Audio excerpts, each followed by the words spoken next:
The Bitterroot Mountains stand like ancient guardians along the Montana-Idaho border, their jagged peaks piercing the winter sky without mercy or sentiment.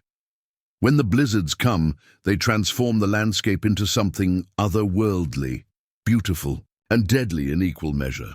For those unfamiliar with their temperament, these mountains don't forgive mistakes. They don't distinguish between the prepared and the desperate.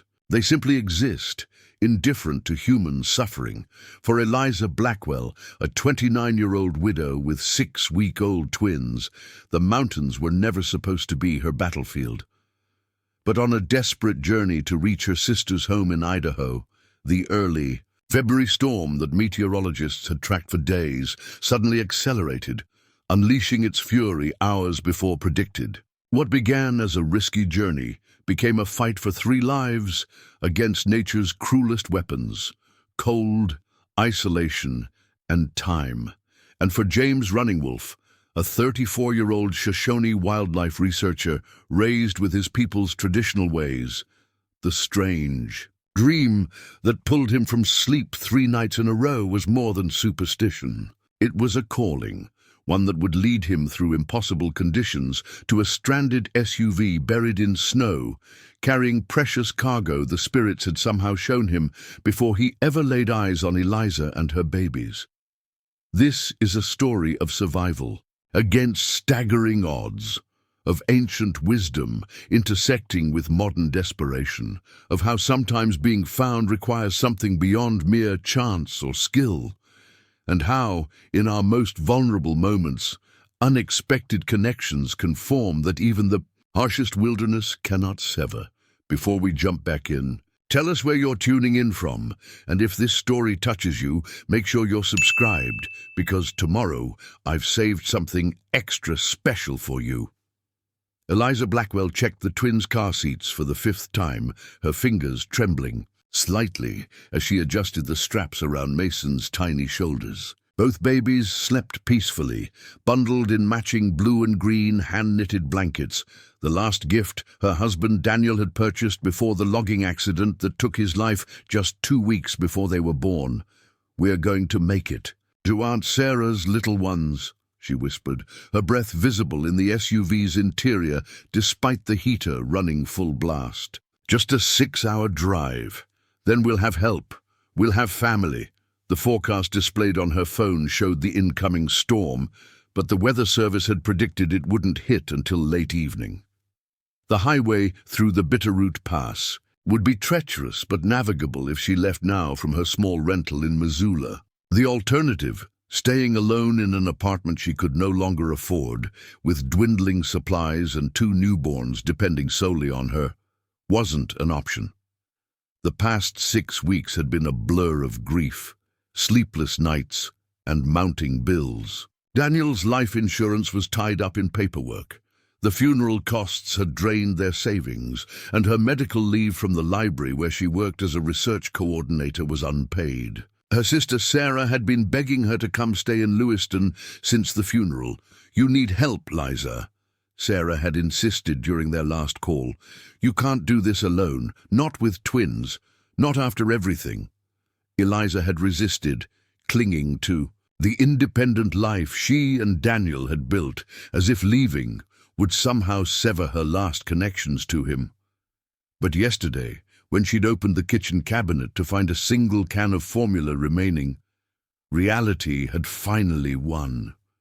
She started the engine of the second-hand Subaru Forester that had been their family car, purchased with such hope just 3 months ago.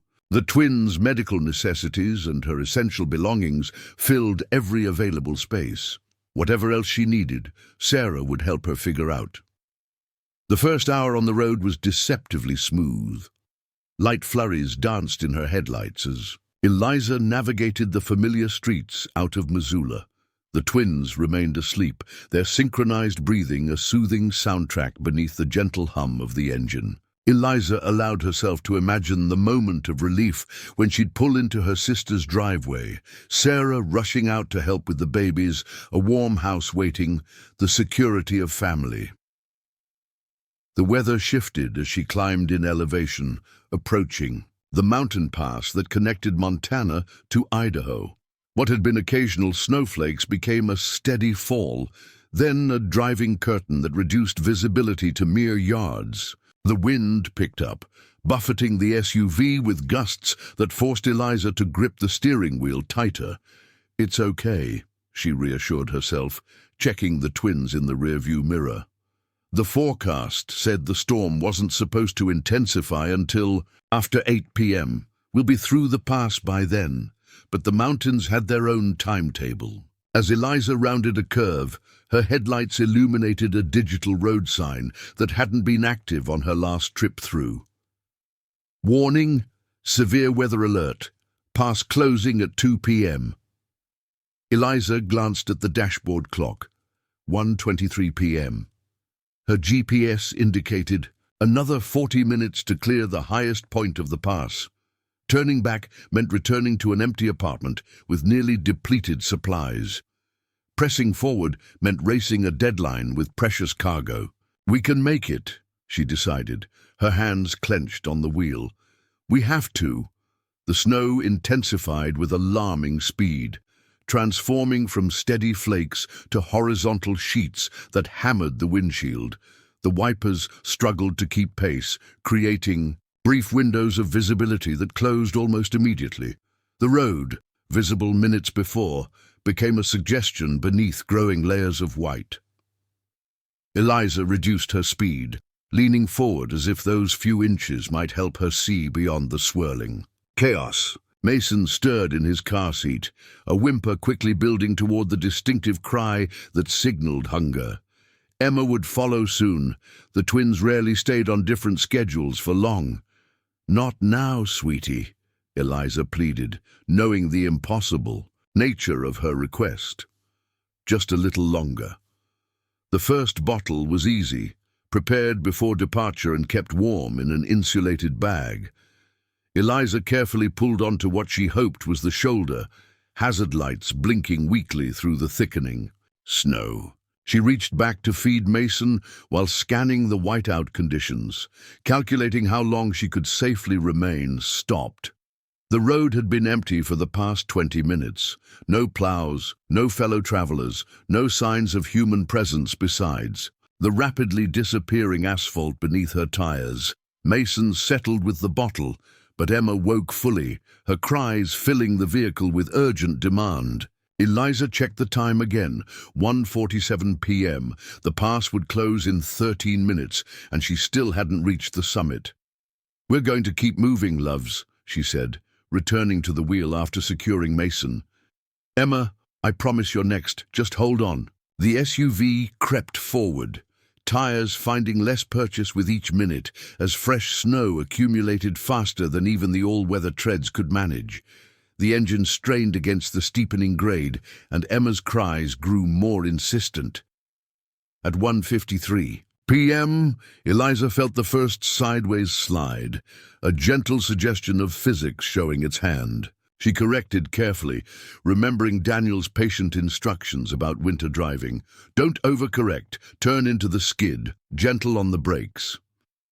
The second slide was more pronounced, the back end of the SUV sweeping in a wider arc as they rounded a bend. Eliza's heart hammered against her ribs as she regained control, but her confidence was evaporating faster than her visibility. Emma's screams reached a frantic pitch. Mason began to join the chorus, the bottle's temporary satisfaction fading. The digital thermometer on the dashboard showed the outside temperature dropping rapidly, 22 degrees and falling as they climbed higher. The final slide wasn't something Eliza could correct. A powerful gust hit the vehicle broadside just as she navigated a curve, pushing the Subaru toward the shoulder, where snow concealed the edge between road and mountain slope. She felt the sickening shift as the right wheels lost contact with asphalt, sinking into deeper snow. Eliza instinctively hit the brakes, too hard, too suddenly. The SUV rotated, momentum carrying them toward the slope until the front end dipped and then stopped with bone-jarring finality. The engine sputtered once and died. For several seconds, Eliza sat frozen, her breath coming in short, panicked bursts that clouded the air in front of her. The twins wailed in perfect, terrified harmony from the back seat. Outside, the storm raged, indifferent to the sudden vulnerability of the vehicle's occupants. With trembling fingers, Eliza reached for her phone. No service. The mountainous terrain had cut off her connection to the outside world just when she needed it most. The GPS screen showed their location, still 5 miles from the summit of the pass, surrounded by nothing but wilderness in every direction. "It's okay," she told the twins, her voice steadier than she felt. "We're okay. Help will come." But even as she spoke the reassurance, Eliza knew the terrible truth. The road was closing. No one knew exactly where they were. The temperature was dropping as rapidly as the snow was rising, and she was alone with 2 6-week-old babies in one of the most unforgiving environments imaginable. She turned to look at her children, their tiny faces red with exertion as they cried. In that moment, Eliza made a silent promise that seemed impossible to keep. "I will get you through this, whatever it takes." What she couldn't know was that miles away, in a small cabin nestled against the Idaho side of the Bitterroots, a man was preparing to head into the same storm. James Running Wolf checked the supplies in his pack one final time, unable to shake the vivid dream that had visited him for 3 consecutive nights. A vision of a woman and 2 infants stranded in white silence, waiting to be found. "This is madness," he muttered to himself as he secured snowshoes to his pack. No rational person would head into the mountains with a blizzard bearing down. But the Shoshone don't dismiss dreams so easily, and Running Wolf had learned long ago that what others called instinct or coincidence often had deeper meanings his ancestors understood better than modern science.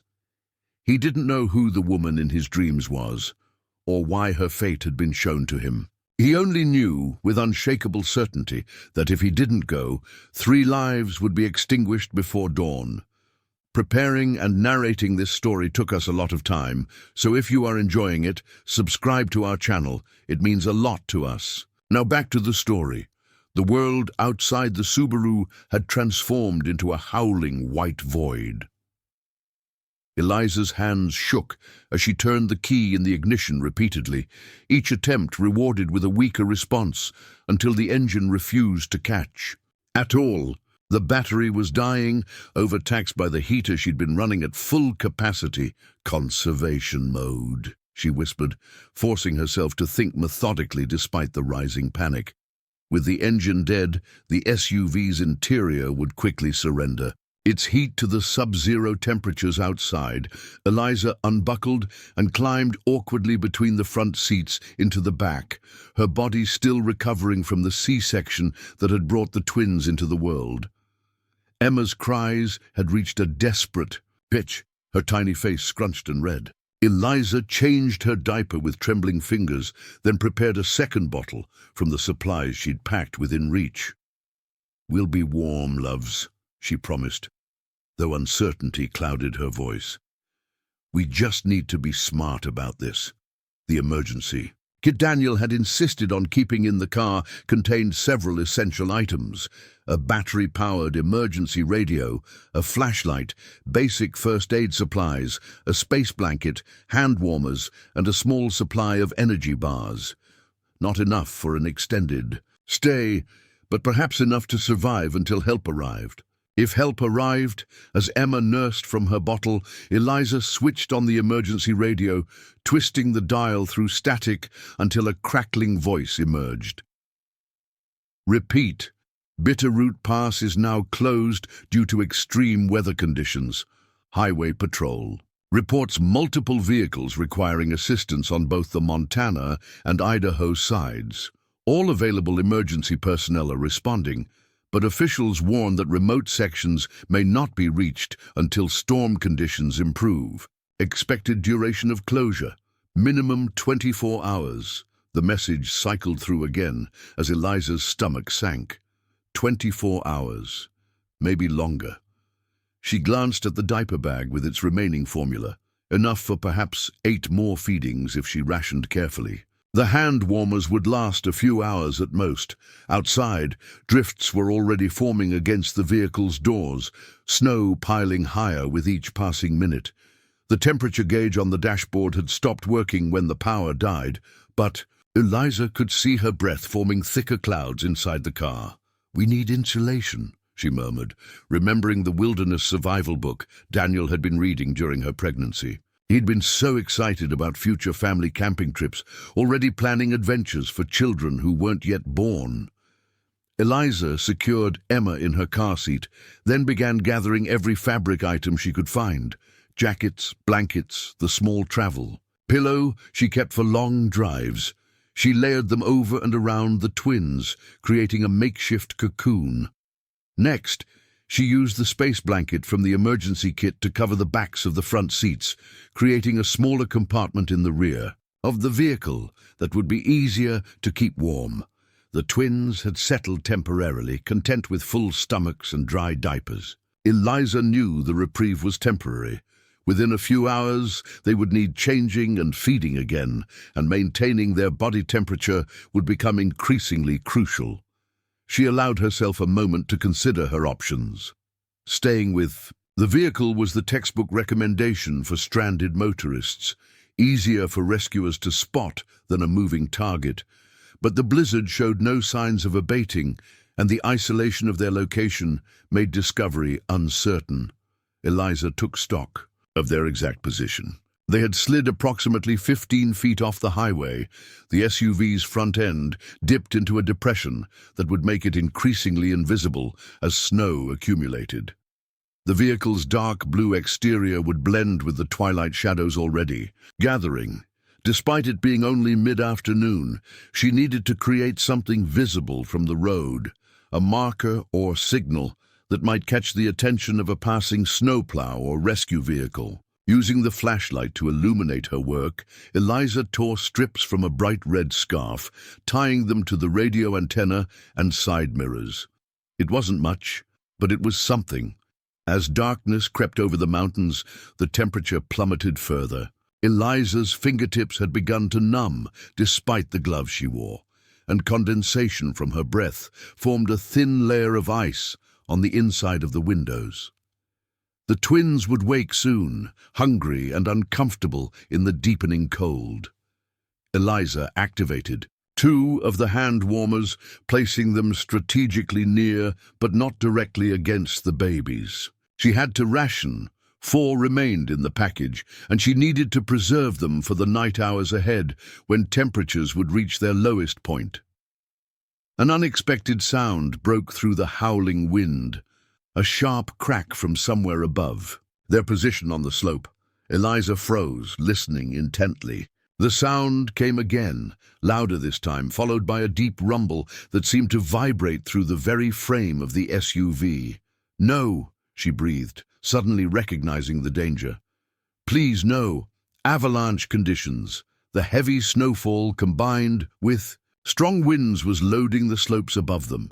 Each crack represented snow shifting, settling, perhaps preparing to release in a devastating cascade that would bury the vehicle completely."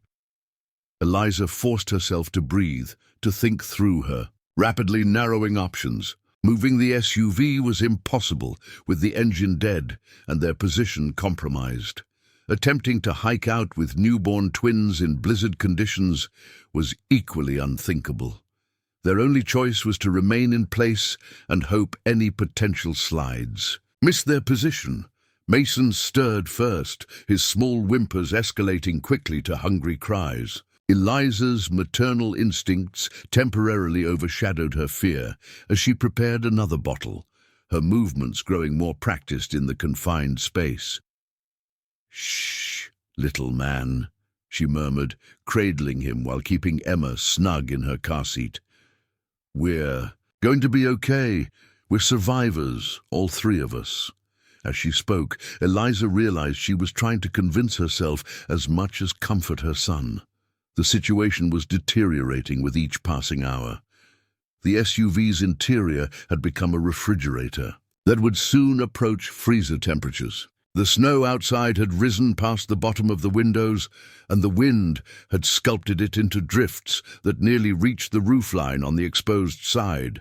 The radio crackled with updated emergency information, reports of stranded motorists being reached on the main highway sections, but no mention of search efforts extending to the remote stretch where Eliza and the twins were trapped. "Your daddy would know what to do," she whispered to Mason as he drank from his bottle, his eyes locked on hers with complete trust.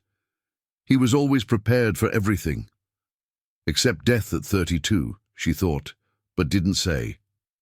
Daniel Blackwell had been invincible in her eyes, a skilled outdoorsman who respected nature's power without fearing it. The logging accident had been a cruel reminder that even the most careful plans could be shattered in seconds. As night fully descended, the weak solar-powered emergency flashlight began to dim. Eliza switched it off to conserve its remaining energy, plunging the vehicle into darkness, broken only by the faint moonlight filtering through gaps in the cloud cover and reflecting off the snow. The silence inside the SUV contrasted sharply with the storm's fury outside. Every few minutes, another unsettling crack sounded from the slope above them, each one causing Eliza's heart to race. The avalanche risk was growing, not diminishing.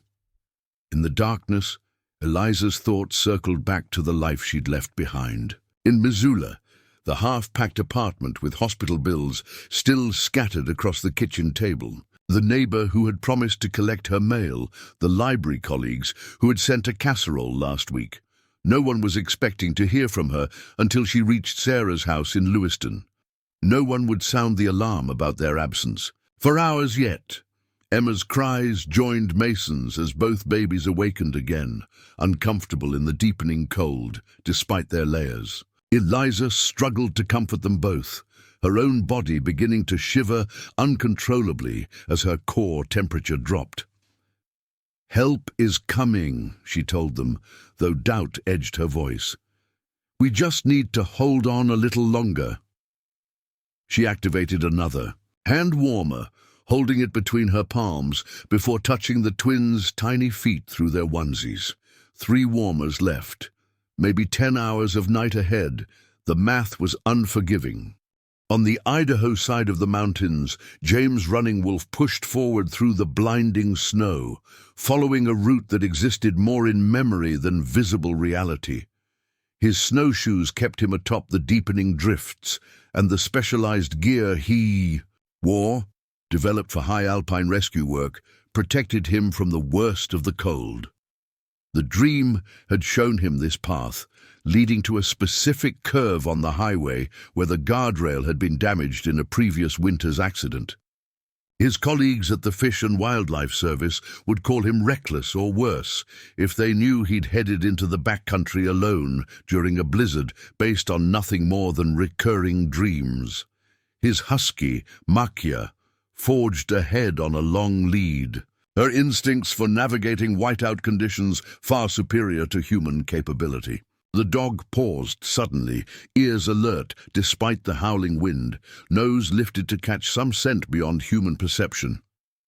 "What is it, girl?" James asked, his words immediately swept away by the gale.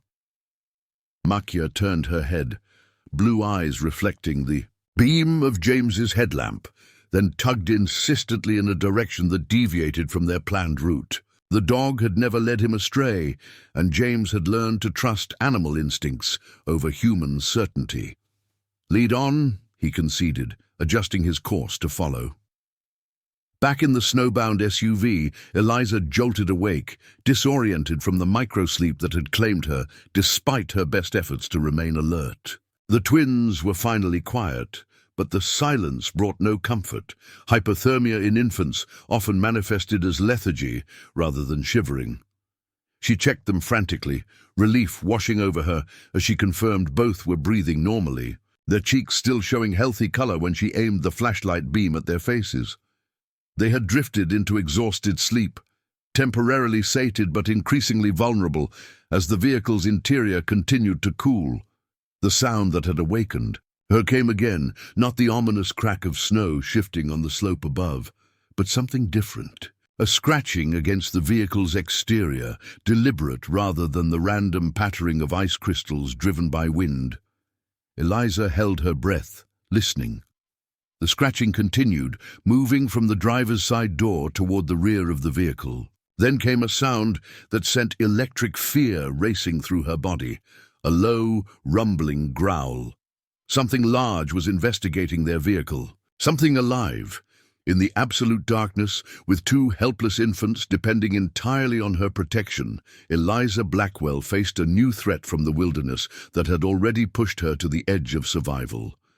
Eliza's hand trembled as she reached for the only potential weapon within reach, a metal tire pressure gauge from the glove compartment. She positioned herself between the twins and the source of the growling maternal instinct overriding her terror.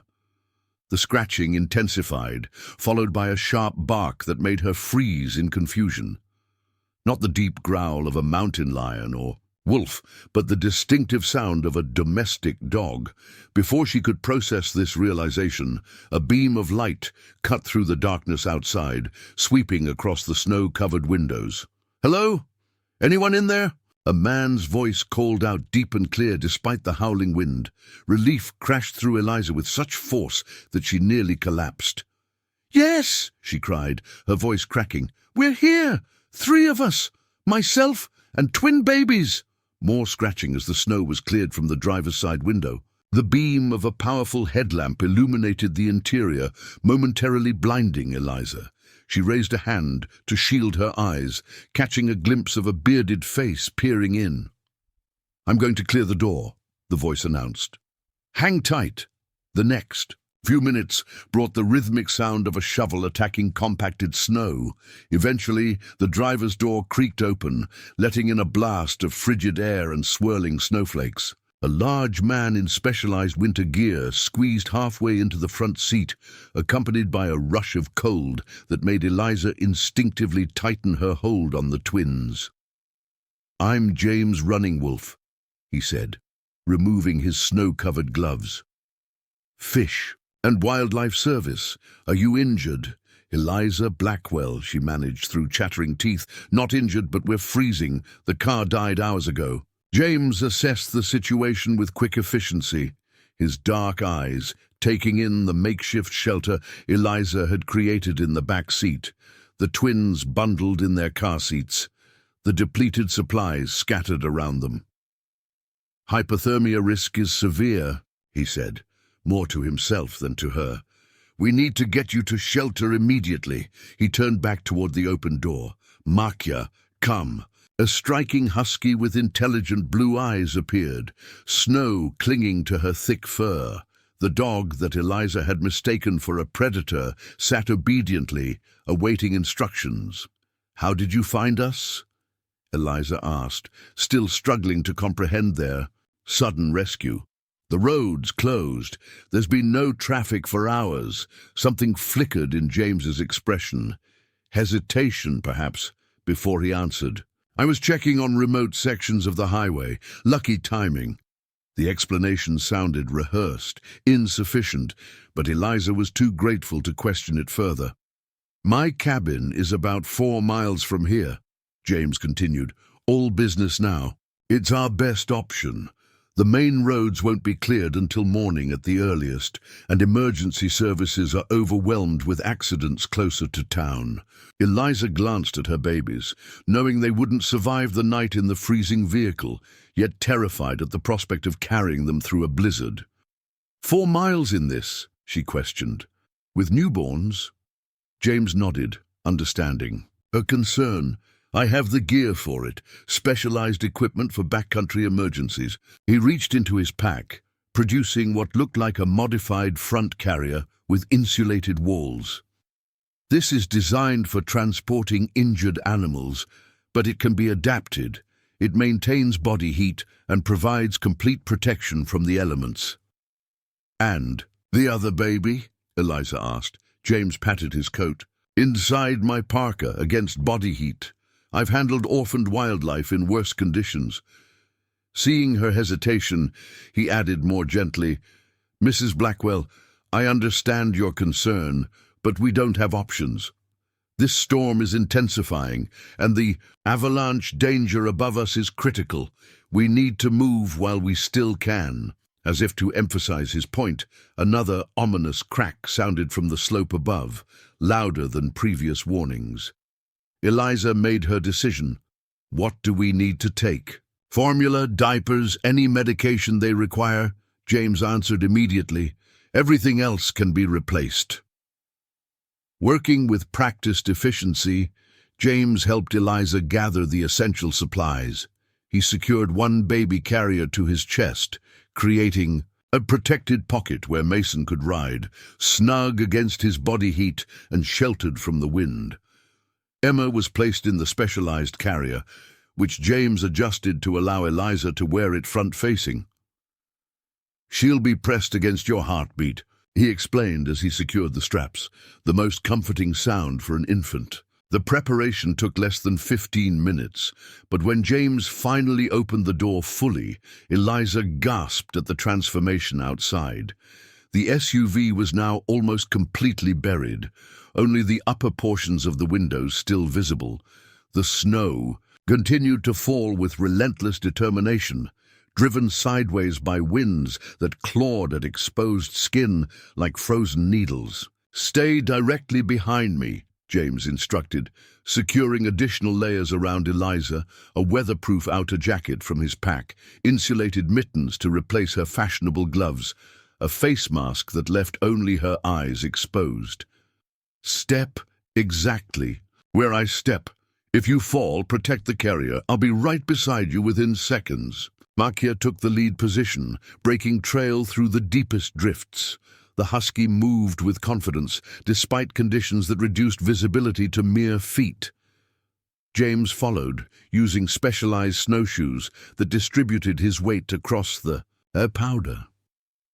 Eliza came last, her progress hampered by exhaustion and the unfamiliar weight distribution of the baby carrier. The journey immediately proved more difficult than Eliza had imagined possible. Each step required concentrated effort, the snow reaching mid-thigh in some places, despite following the packed trail created by her companions. The wind seemed determined to push her backward, its howl drowning out everything except the occasional reassuring word from James when he turned to check her progress.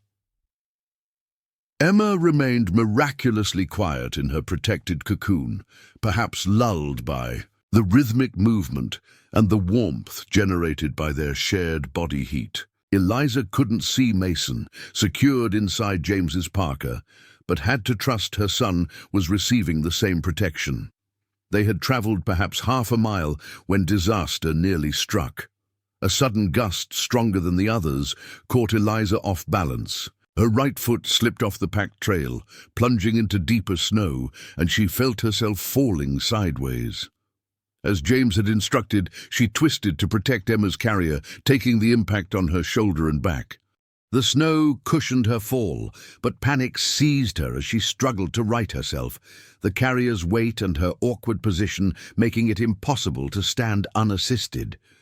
Before she could call out, James was beside her, strong hands gripping her arms, pulling her upright with careful but insistent pressure.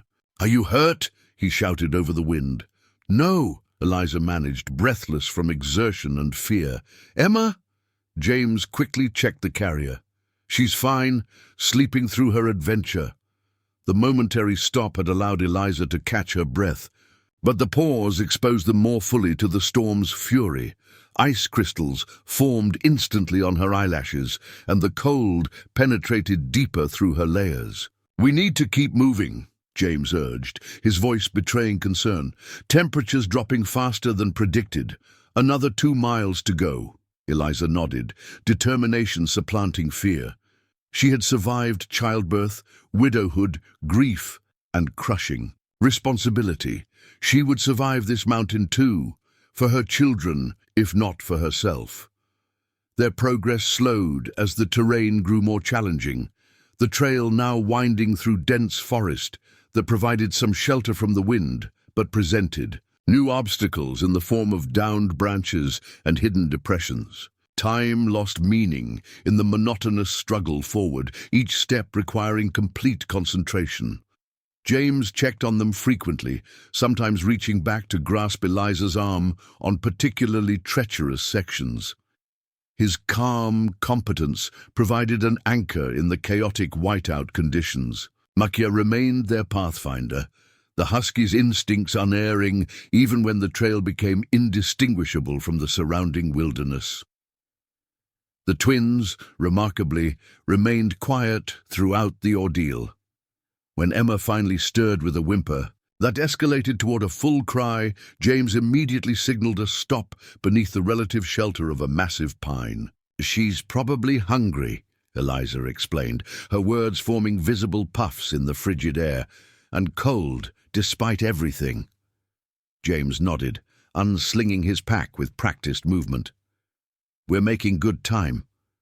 Brief stop to care for them, then push for the final stretch. He extracted a thermos from his pack, pouring steaming liquid into the cap. "Not coffee, herbal tea with honey. You need the warmth and energy." Eliza accepted gratefully, the heat of the metal cap almost painful against her numbed fingers. The sweet tea revived her instantly, spreading warmth from her core outward. James checked Mason, tucked securely against his chest, then helped Eliza prepare a bottle using the formula they'd packed.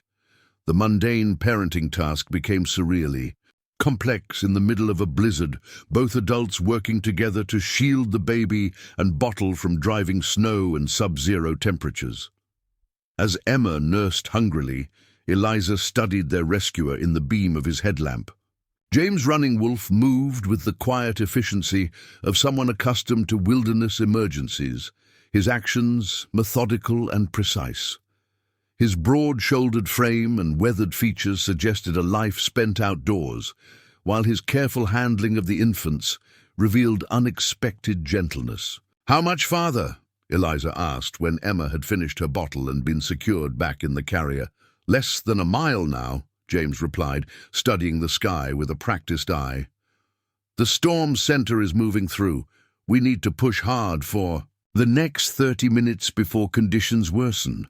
Eliza nodded, drawing on reserves of strength she hadn't known she possessed. The short rest had helped, but fatigue pulled at her limbs like lead weights. Only the knowledge that her children's survival depended on reaching shelter kept her moving forward.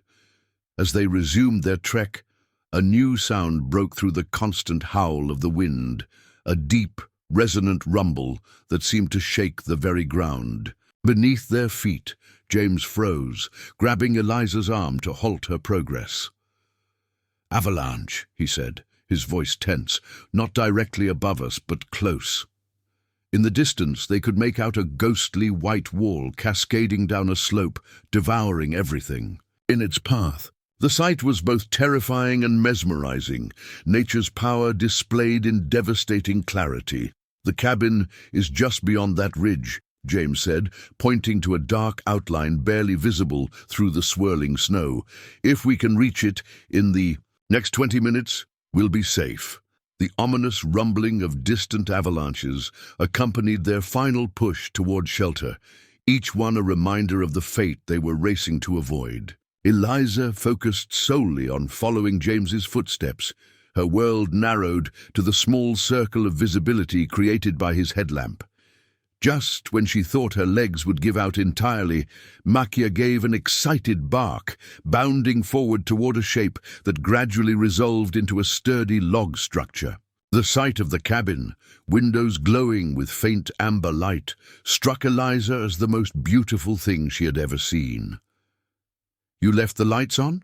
she asked, confusion momentarily overriding exhaustion. James paused before answering, his expression unreadable in the darkness. "No, someone's there." His tone held surprise and something else Eliza couldn't quite identify, wariness perhaps, or resignation. As they approached the cabin door, Eliza wondered what new complications awaited them in this unexpected sanctuary. But with her babies finally close to warmth and safety, she found she had no energy left for fear, only profound gratitude that somehow, against impossible odds, James Running Wolf had found them in the heart of the storm. James pushed open the cabin door, one hand protectively covering Mason inside his parka. Warmth and the scent of wood smoke rushed out to meet them, along with a soft golden light that seemed miraculous after hours in howling darkness. "Grandfather?" James called, his voice a mixture of surprise and something like reverence. An elderly man rose from a chair by the fire, his weathered face creasing into a smile beneath a shock of silver hair. He wore a simple flannel shirt and jeans, his movements deliberate but not frail despite his obvious age. "The vision was true then," the old man said, his eyes moving from James to Eliza and the carriers containing the twins. Eliza stumbled across the threshold, her legs nearly buckling from exhaustion. James steadied her with a firm hand at her elbow, guiding her toward the fire. "This is Thomas Running Wolf, my grandfather," James explained, helping Eliza remove the specialized carrier. "Grandfather, this is Eliza Blackwell and her twins, Emma and Mason. I've been expecting you," Thomas said with remarkable calm, as if snow-battered strangers appeared regularly at the remote cabin. Under normal circumstances, Eliza might have questioned such an odd statement, but her attention was focused entirely on her babies. She carefully extracted Emma from the carrier, checking her for any signs of cold damage. The infant's skin remained pink and warm, her breathing regular. James had already removed Mason from inside his parka and was examining him with clinical efficiency. "He's perfect," he reported, relief evident in his voice. No signs of hypothermia or frostbite. Only then did Eliza realize she was shaking violently, delayed shock setting in now that the immediate danger had passed. Thomas appeared at her side with a thick woolen blanket, draping it around her shoulders. "Sit," he instructed, gesturing to a rocking chair positioned near the fire.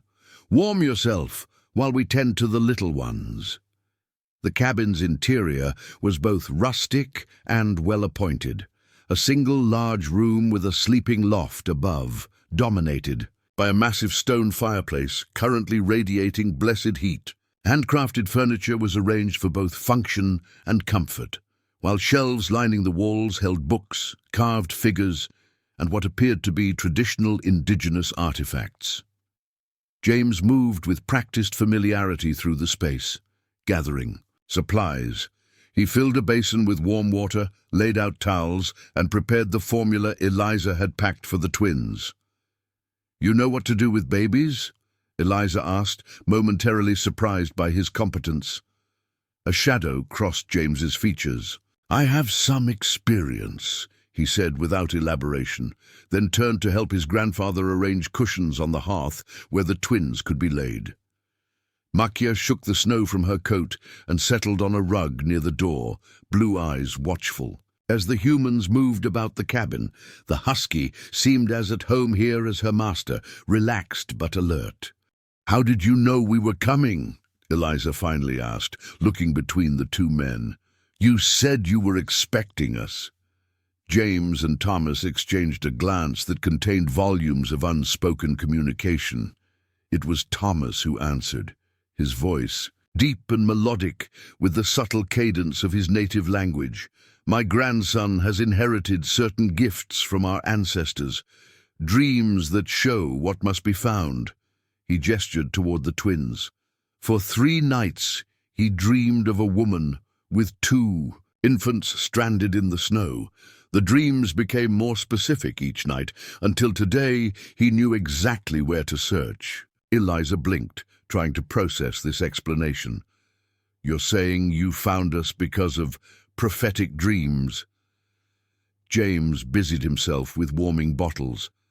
"It sounds impossible, I know.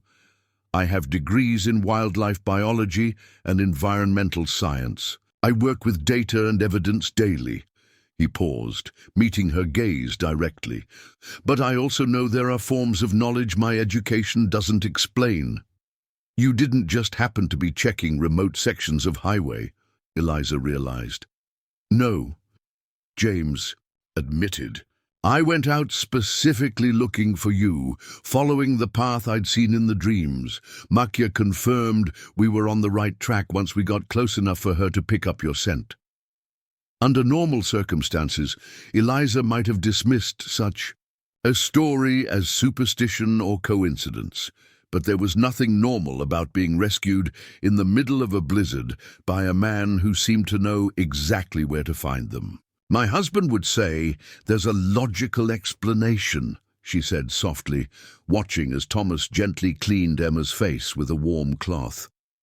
But my husband isn't here. Sometimes the logical explanation and the spiritual one are the same truth viewed from different perspectives, Thomas offered. Like looking at a mountain from opposite sides, the practical necessities of caring for the twins provided welcome distraction from these unsettling revelations.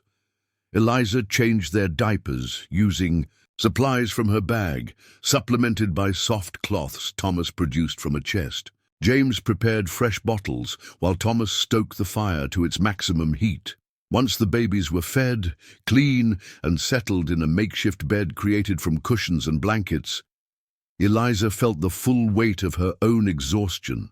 Her sodden outer layers had been hung to dry near the fire, but even in dry clothes, borrowed from James's emergency supplies, she couldn't stop shivering. You need rest, Thomas said, appearing beside her with a steaming mug. This will help.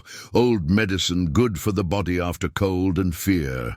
The drink smelled of pine and something sweeter, honey perhaps, or wild berries.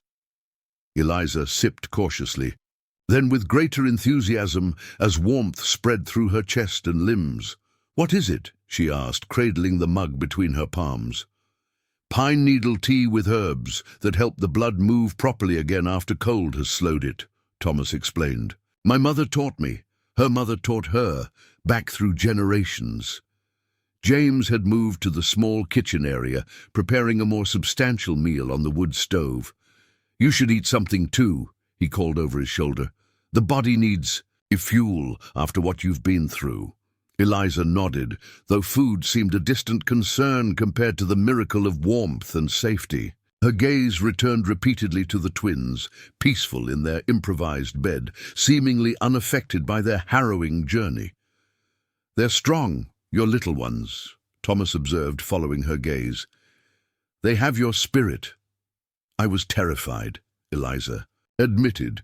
Still am, if I'm honest. I don't know what would have happened if your grandson hadn't found us. Thomas nodded gravely. Fear is wise when facing mountains and storms. Only fools feel no fear in the wild places. He settled into a chair opposite her, his movements deliberate but not stiff, despite his years. But there is a difference between feeling fear and being ruled by it. The wisdom in his words resonated with something deep in Eliza's experience. Her grief after Daniel's death, her terror at facing parenthood alone, the overwhelming responsibility of twin newborns without a partner to share the burden. I've been ruled by fear lately, she confessed, surprising herself with the admission to this stranger. Since my husband died, everything has seemed unstable, Thomas finished when she faltered, as if the ground beneath your feet might disappear at any moment. Eliza nodded, unable to speak past the sudden tightness in her throat. My wife walked into the spirit world 12 years ago, Thomas continued. For a long time afterward, I felt as you do now, that all certainty had vanished from life. Does it get easier? Eliza asked, the question barely audible. Thomas considered. This with the thoughtfulness of someone who values truth above comfort. Not easier, he said finally. Different. The pain changes shape, becomes something you carry rather than something that carries you. From the kitchen, James watched their conversation with an unreadable expression. There was something in his posture, attention perhaps, or a particular kind of attention, that suggested the topic touched on personal history. The meal James prepared was simple, but nourishing. A hearty stew that had been simmering at the back of the stove, apparently, waiting for his return. As they ate, the conversation shifted to more immediate concerns. "The storm will peak overnight," James explained, gesturing toward the windows where snow continued to accumulate against the glass. "Highway patrol won't attempt to clear the pass until morning at the earliest, and that's assuming the avalanche danger decreases." "How long will we be stranded here?" Eliza asked, glancing toward her sleeping twins. 2 days minimum," James replied. "Possibly 3, depending on conditions. Do the babies have any medical needs we should know about? Special formula, medications?" Eliza shook her head. "They're healthy, thank goodness. I have enough formula for another day in my bag. But after that, we have supplies," Thomas assured her. "Emergency provisions, powdered milk that can be adapted. We've weathered longer isolations than this." As night deepened, the wind intensified, howling around. The cabin's sturdy walls like a living creature seeking entry. Occasional thuds marked snow falling from overloaded tree branches onto the roof, each one causing Eliza to start, despite the cabin's obvious security. James noticed her tension. "The structure is sound," he said, pausing in his task of banking. "The fire for the night. Built by my great-grandfather, reinforced every generation since. It's survived worse storms than this one." "I'm not usually so jumpy," Eliza apologized. "It's been a day of extremes." James nodded, understanding in his dark eyes. "Fear has a way of lingering in the body, even when the mind knows you're safe." "You speak like you've experienced it," Eliza observed. Something flickered across James's features, a brief shadow of old pain quickly masked. "I have," he said simply, then turned back to the fire without elaboration. Thomas had been preparing sleeping arrangements, transforming a built-in window seat into a bed for Eliza, with a thick mattress and piled blankets. The twins' makeshift crib was positioned near enough for easy access during the night. "James and I will take the loft," the elder running wolf explained. "You'll have privacy down here, but we'll hear if you need assistance with the little ones." The thoughtful arrangements touched Eliza deeply. These strangers had not only saved her and her children from certain death, but were now extending hospitality with a graciousness that asked nothing in return. "I don't know how to thank you both," she said, emotion making her voice unsteady. "There is no debt between us," Thomas replied with quiet dignity. "The dreams brought you to us for a reason. We honor that connection by caring for you while you are in our home." As Eliza settled into the surprisingly comfortable bed, the twins sleeping peacefully beside her, exhaustion pulled her toward immediate sleep. Yet her mind lingered on Thomas's words. "The dreams brought you to us for a reason." What reason could the universe have for stranding a widow and newborn twins in a blizzard, only to be rescued by a man who claimed to have dreamed their location? It seemed too fantastical, too contrived to be mere coincidence, yet here they were, alive against all probability, sheltered in a cabin that had appeared exactly when hope was fading. Her last conscious thought before sleep claimed her was a memory of Daniel's voice from their wedding day, quoting his favorite poet, "The universe conspires to help the dreamer." At the time, it had seemed merely romantic.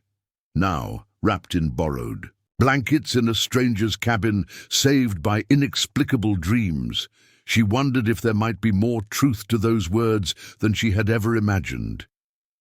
Eliza woke to sunlight streaming through frost-covered windows and the unfamiliar sound of male voices speaking in low tones. For a disorienting moment, she couldn't place her surroundings.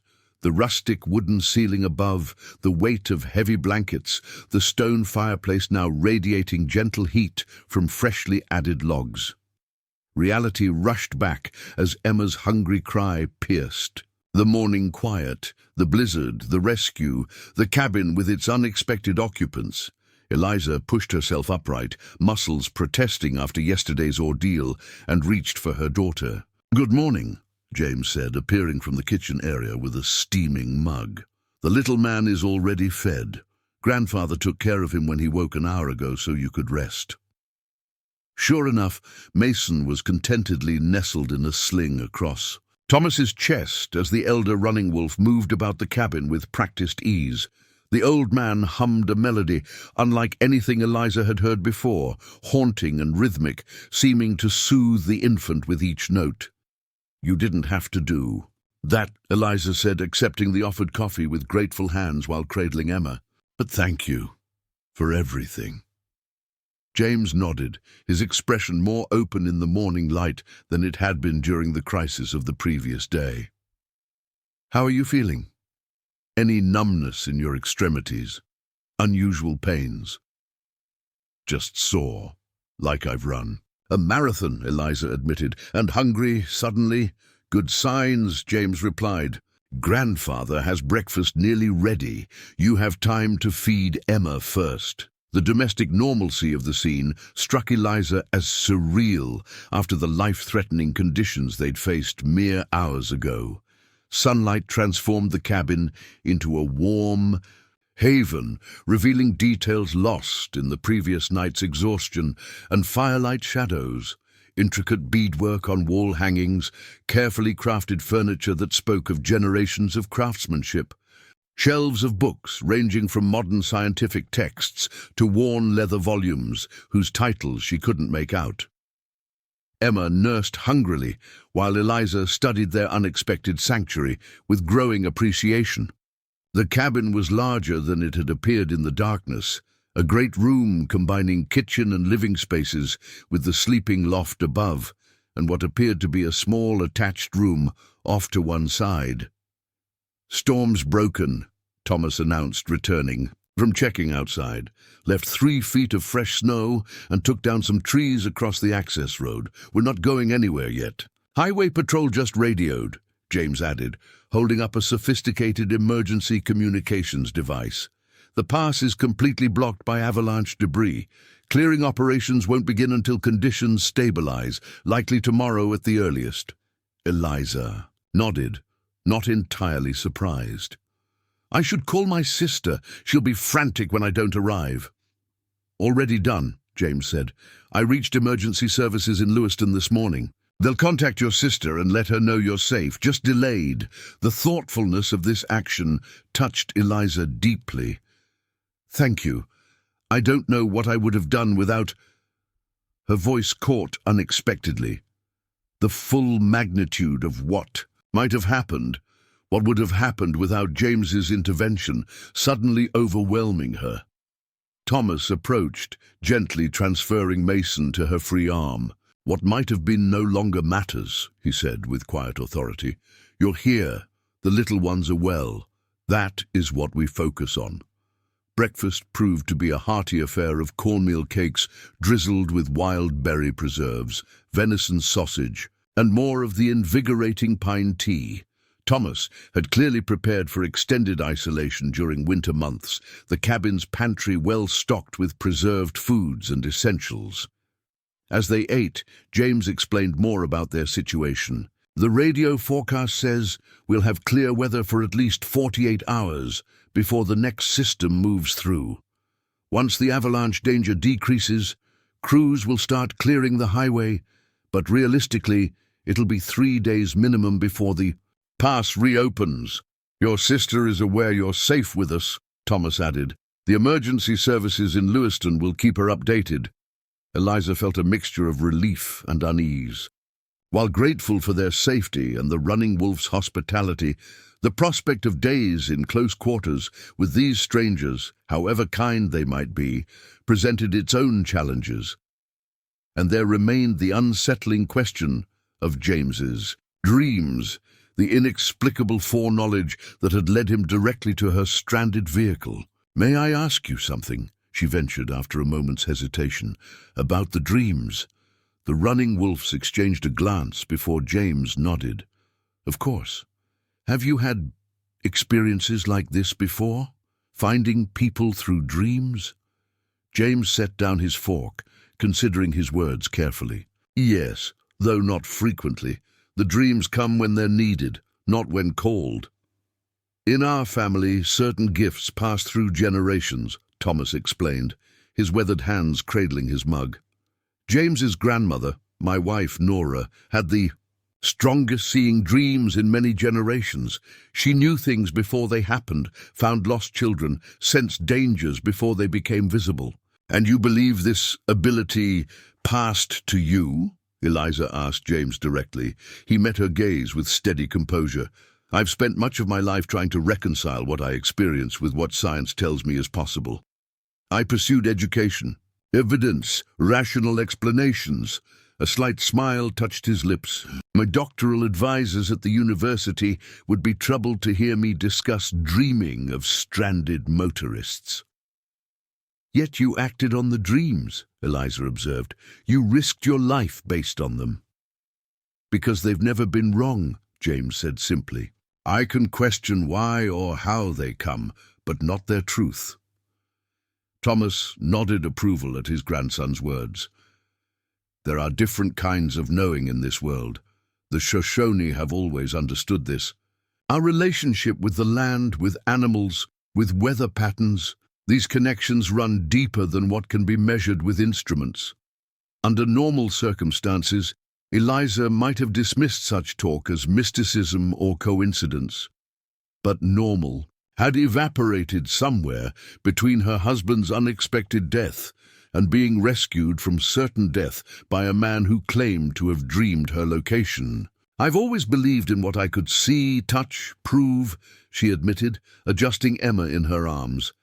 Daniel, my husband, was the same. We were both researchers by nature, looking for evidence and explanations. And yet here you are, Thomas, observed without judgment. Sometimes life gives us experiences that don't fit our existing understanding. James rose to clear the breakfast dishes, moving with the confident efficiency that seemed characteristic of everything he did. I've found that the worlds can coexist, he said over his shoulder. My scientific training makes me a better wildlife biologist. The traditional knowledge passed down through my family makes me a better steward of the land. Neither has to invalidate the other. The pragmatism of his approach resonated with Eliza.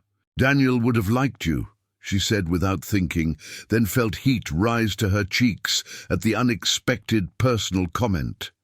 If James noticed her embarrassment, he gave no sign, asking instead, "What field did he work in?" "Forestry," Eliza replied, grateful for the redirection. Sustainable logging practices specifically. He believed in balancing human needs with environmental protection. She swallowed hard before adding, "The accident happened while he was marking trees for selective cutting, a dead pine that appeared stable but wasn't." "I'm sorry," James said quietly. "The mountains can take as easily as they give." Thomas, who had been listening intently, rose from his chair and approached Eliza. With a gentleness that belied his weathered appearance, he took Mason from her arms. "You should rest more," he said. "Your body is still recovering from yesterday, and grief takes its own toll. I'll watch the little ones for a while." When Eliza began to protest, he added with a small smile, "I raised 4 children and helped with 12 grandchildren. These 2 can't surprise me." James backed his grandfather's suggestion. "I need to clear snow from around the cabin and check for any damage from the storm. Take the opportunity to rest while you can." The logic was undeniable, and exhaustion still pulled at Eliza's limbs, despite the night's sleep. She reluctantly agreed, settling back onto the window-seat bed while Thomas placed the twins in their makeshift crib. The old man began humming. Again, the same haunting melody as earlier, its rhythm somehow perfectly matched to the baby's breathing. "What is that song?" Eliza asked, her voice already growing heavy with approaching sleep. "Very old lullaby," Thomas replied. "My grandmother sang it to calm the most restless children." As Eliza drifted toward sleep, the cabin door opened and closed as James ventured outside. Through half-closed eyes, she watched Thomas tend to her children with remarkable skill, his ancient hands deftly changing Mason's diaper while continuing the soothing melody. Her last conscious thought was how strange life could be, that her twins' safety now rested with strangers whose existence she hadn't known yesterday, yet who seemed connected to her by something beyond mere chance. She woke several hours later to the sound of voices outside, James speaking with someone unfamiliar. Eliza pushed aside the blankets and moved to the window, where frost patterns had melted enough to allow a clear view.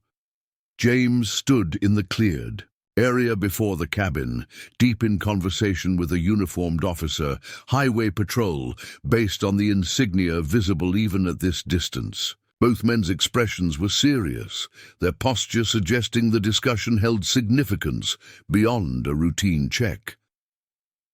The officer gestured back toward the pass, his body language emphatic. James shook his head in apparent disagreement, pointing instead toward the cabin with determination. The door opened, letting in a blast of cold air along with Makia, who shook snow from her thick coat before trotting over to investigate the twins. Thomas looked up from where he sat, carving a small piece of wood beside the sleeping infants. "Ranger Watson," he explained, seeing Eliza's questioning look, "checking remote cabins after the storm." James entered a moment later, stomping snow from his boots.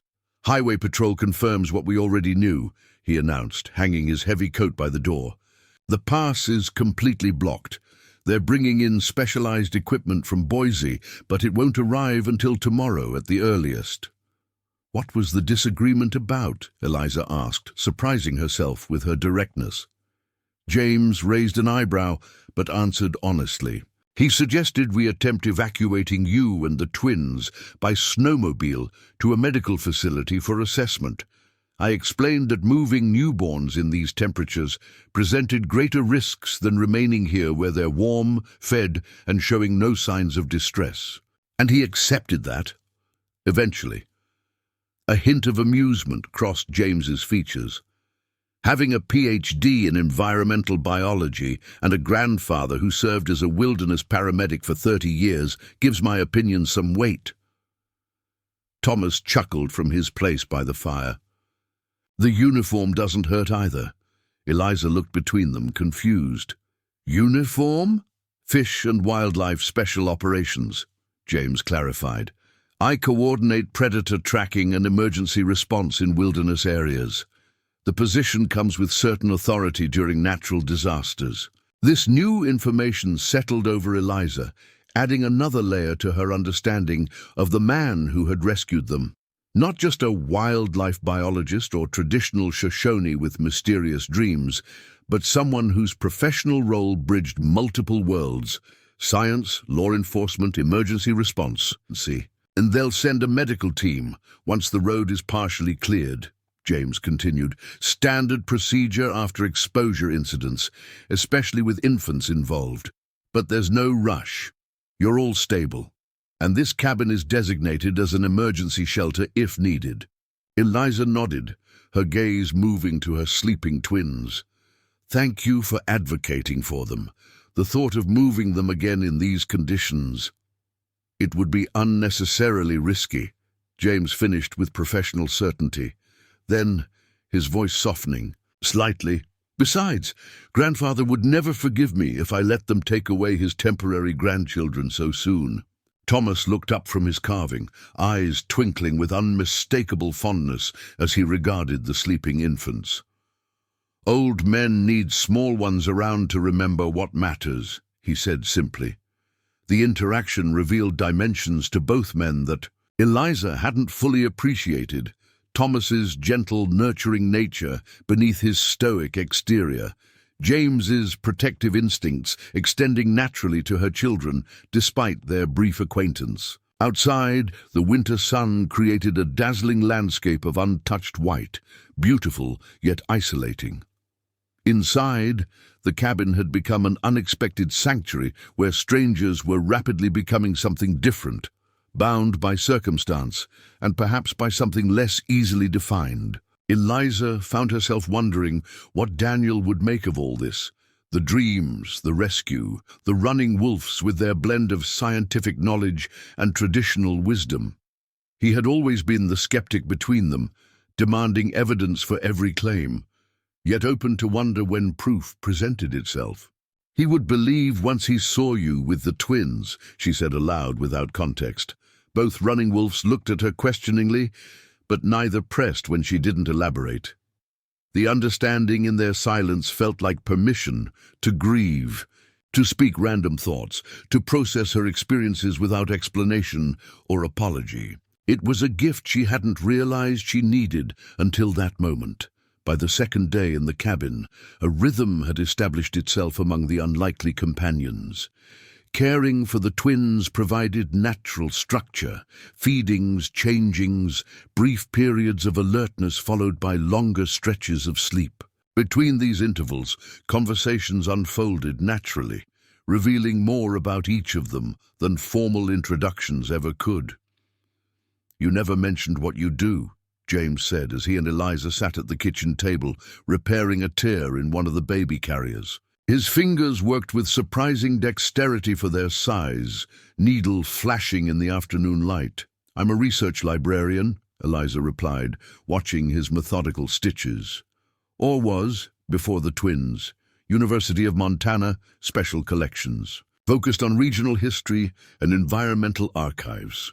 James looked up with genuine interest. "Digitization project. I consulted on something similar at the university a few years back. Indigenous place names and traditional land management records."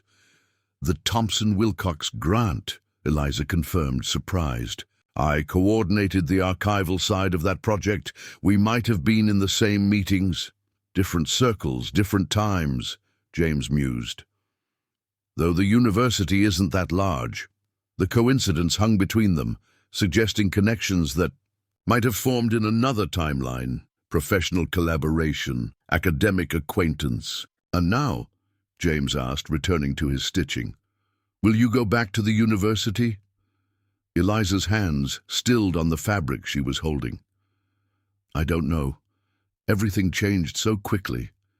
Daniel's accident, then finding out I was carrying twins instead of the single baby we thought." She shook her head. "My leave expires in 3 weeks, but returning to Missoula feels impossible now. That's why I was trying to reach my sister in Lewiston." "Starting over," Thomas observed from his place by the window, where he'd been quietly whittling what appeared to be a small wooden rattle. "Giving up," Eliza corrected with unexpected bitterness.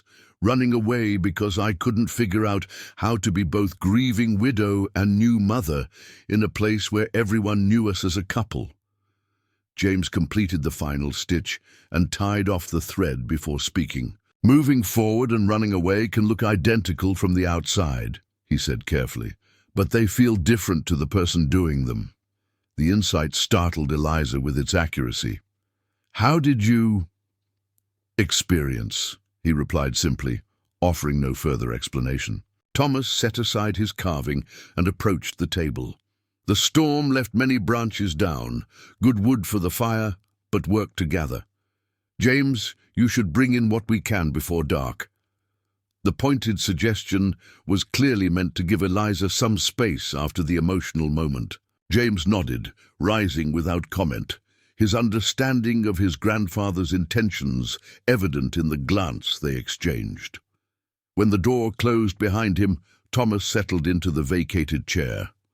"My grandson carries his own grief," he said without preamble. "He recognizes the shape of yours." Eliza cradled her mug of pine tea, now a familiar comfort.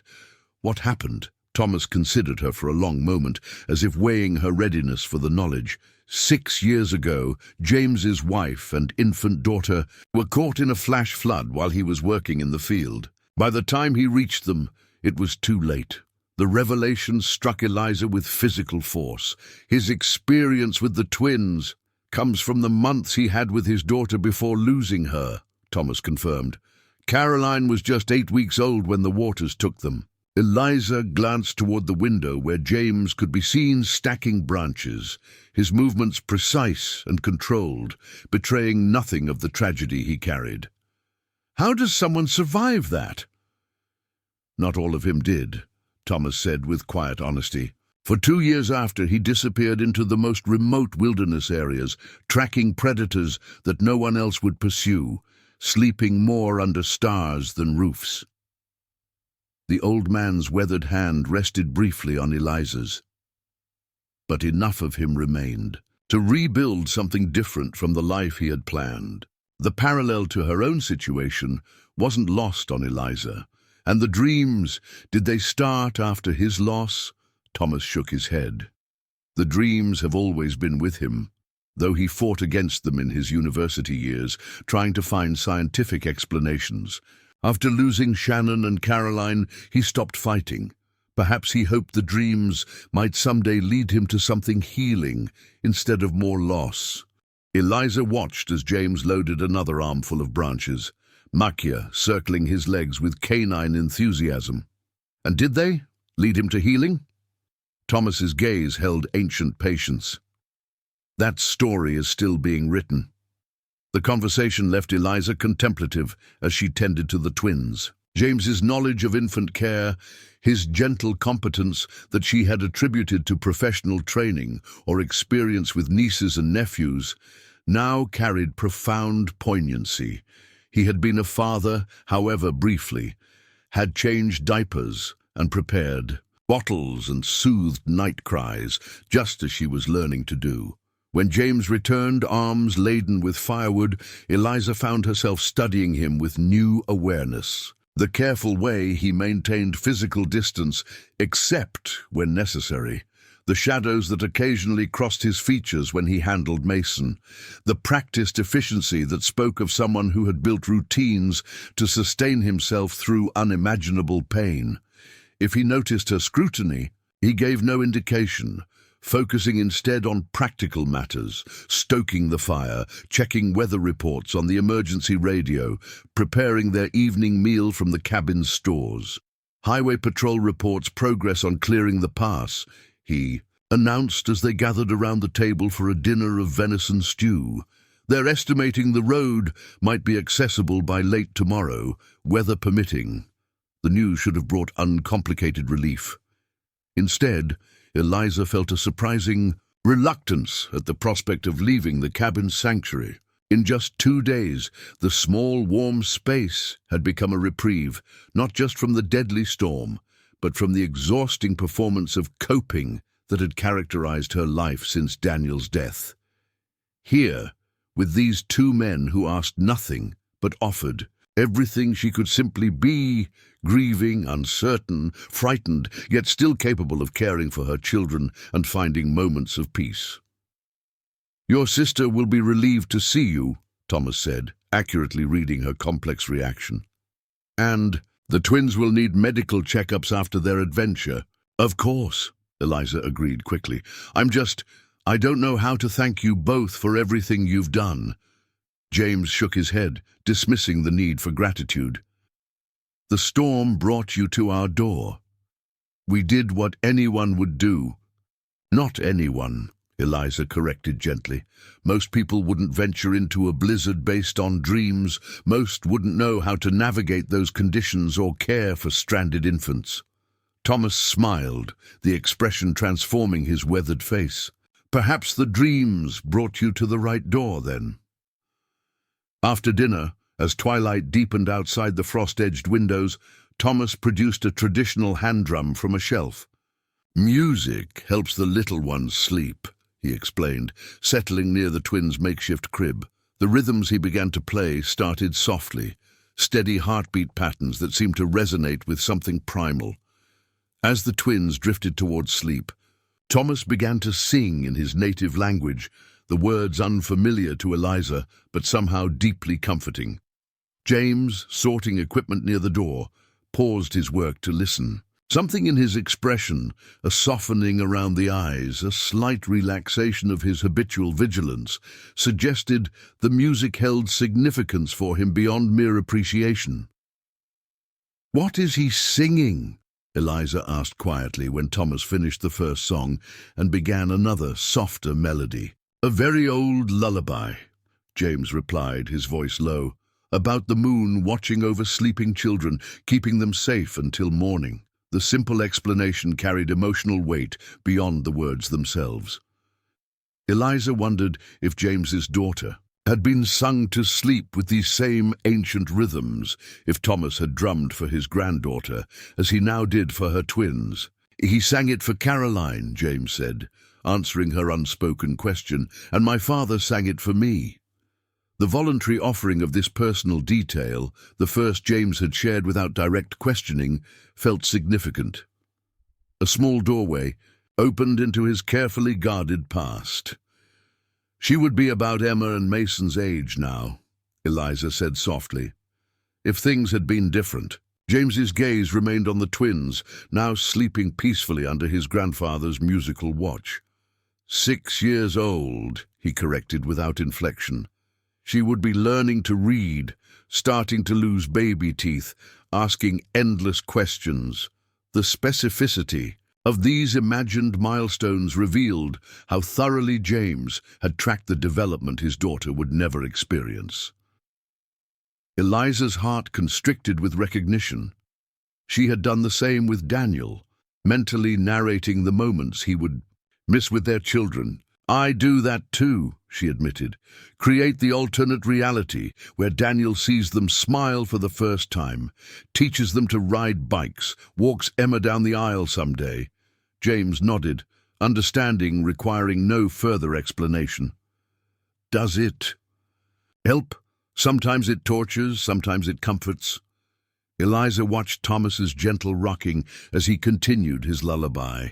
"Mostly it feels necessary, like keeping some version of him alive in their story." "Yes," James said quietly, "that's exactly it." The simple validation from someone who truly comprehended the complex terrain of grief brought unexpected tears to Eliza's eyes. She brushed them away quickly, embarrassed by the display. "I'm sorry," she began, but James shook his head. "No apologies needed. Not here." The permission to feel without explanation or apology was another gift, as tangible as the warmth of the fire or the safety of the sturdy walls against the wilderness outside. Thomas finished his singing, setting aside the drum with ceremonial care. "The little ones sleep deeply now," he observed. "Good dreams will find them." "I hope so," Eliza said, thinking of the dreams that had brought James to her rescue, powerful, inexplicable, yet ultimately life-saving. Later, as full darkness settled over the mountains and the cabin grew quiet, Eliza found herself unable to sleep despite her comfortable arrangement near the fire. The events of the past days swirled in her mind.